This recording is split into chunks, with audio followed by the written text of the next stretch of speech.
বন্ধুরা কেমন আছেন সবাই? আশা করি আপনারা সবাই ভালো আছেন। আজ আপনাদের মাঝে পাকা গৃহিণী চ্যানেলের পক্ষ থেকে নতুন রান্নার রেসিপি নিয়ে হাজির হলাম।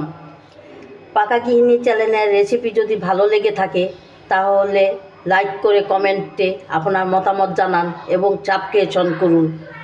চলুন আমরা রেসিপিতে চলে যাই।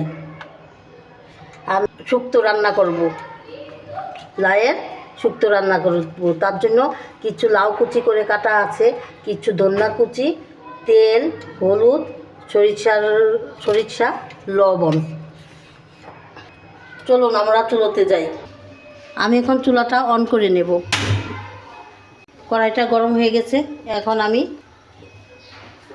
লাউ কুচি কেটে রেখেছি, এগুলা দিয়ে দিব।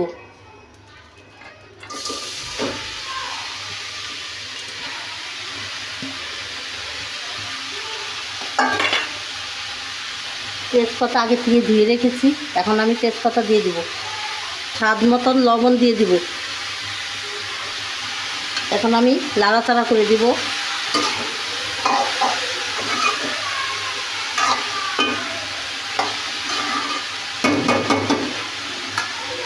ঢাকা দিয়ে ঢেকে রাখবো, সিদ্ধ হতে দিব। এখন আমি ঢাকনাটা উঠে ফেলবো।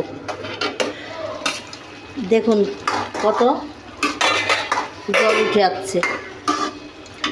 এখন আমি এটার মধ্যে হলুদ দিয়ে দিব।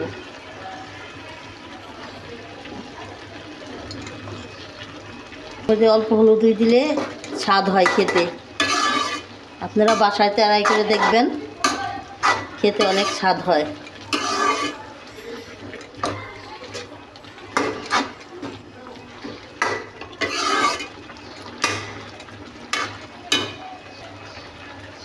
আমার লাউটা সিদ্ধ হয়ে গেছে, আমি এখন এটাকে নামিয়ে রাখব।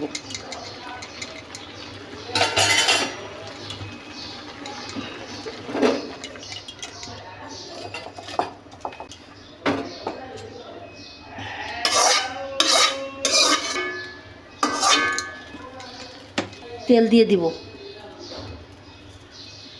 তেলটা গরম হয়ে গেছে, এখন আমি কিছু পরিমাণ সরিষা দিয়ে দিব।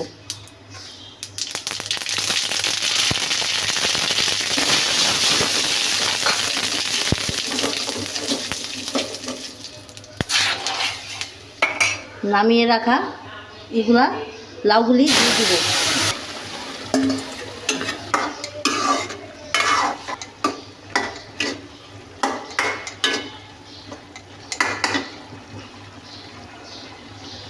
কর্নফ্লাওয়ার নিয়েছি 3 চামচ, এটাকে আমি গুলাবো। এখন আমি কর্নফ্লাওয়ারটা গুলিয়ে রেখেছি, এখন আমি এটা দিয়ে দিব। আস্তে আস্তে দিয়ে দিবেন এবং লাড়াচাড়া করবেন। লাড়াচাড়া করে দিবেন ভালো করে, যেন মিক্স হয়। দিয়ে দিব।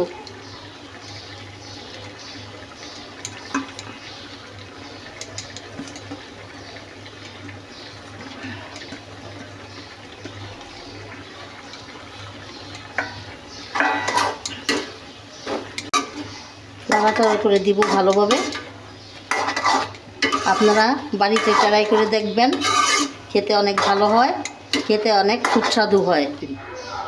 আমার শুক্তো রান্না হয়ে গেছে। আপনারা চিনি অ্যাড করলেও করতে পারবেন। আমি মিষ্টিটা পছন্দ করি না, এর জন্য আমি চিনি অ্যাড করি নাই। পাকা গৃহিণী চ্যানেলে যদি রান্না ভালো লেগে থাকে তাহলে লাইক করে কমেন্ট করে সাবস্ক্রাইব করুন। আমি এখন নামিয়ে ফেলবো, চুলাটা অফ করে দিব। আপনারা এই রেসিপিটা বাসায় ট্রাই করবেন। ধন্যবাদ।